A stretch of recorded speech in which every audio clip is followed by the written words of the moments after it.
I'm Sherilyn Mercado, 23 years old. Dating factory worker. 2 years din ako doon and 1,000 lang yung sinasahod ko doon. Siyempre, hindi rin kasya sa family namin. Then, yung father ko wala din trabaho. Yung brother ko lang yung nag-work sa amin. So, syempre, mahirap din kasi meron din akong mga pangangailangan.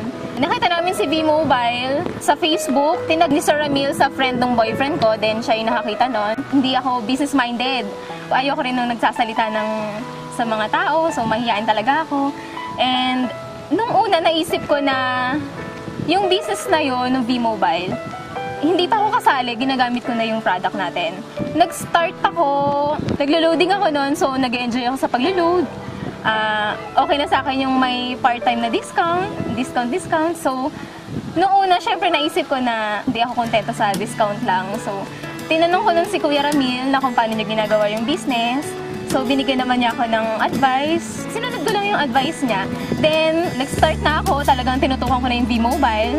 So, first check ko sa V-Mobile, mga 10,000 din yon. So, first check ko pa lang yun. Ang dami ng pinaglaanan na yun. So, malaki talagang naitutulong sa akin ni V-Mobile. Sa family ko, sa sister ko, na nagpapaaral siya ng anak niya. Then, sa mga bills. So, ako na lahat na gumagastos sa bahay. Naitulong sa akin ni V-Mobile. Napundar ko, laptop, cellphone, yung mga dating wala ako, digicam. So, maliliit lang yun, pero syempre, dahil kay V-Mobile, parang syempre napaka-importante nun.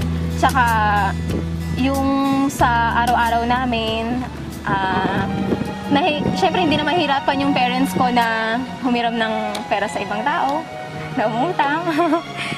Tapos, yung ate ko, natutulungan ko din. Then, sa sarili ko, nakakapag-savings na ako.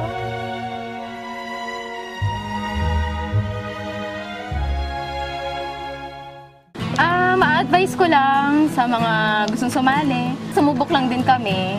Talagang kailangan mo talaga magtiwala. Talagang sa una mahirap. Kasi, doon din ako nag-start eh. So, nahirapan ako. Nandun din yung times na parang ayoko na. So, sabi sa akin ng boyfriend ko na, sige, kung ayaw mo na, babalik ka ulit sa factory, hindi mo makakamit yan. Hindi ka na ganyan ngayon.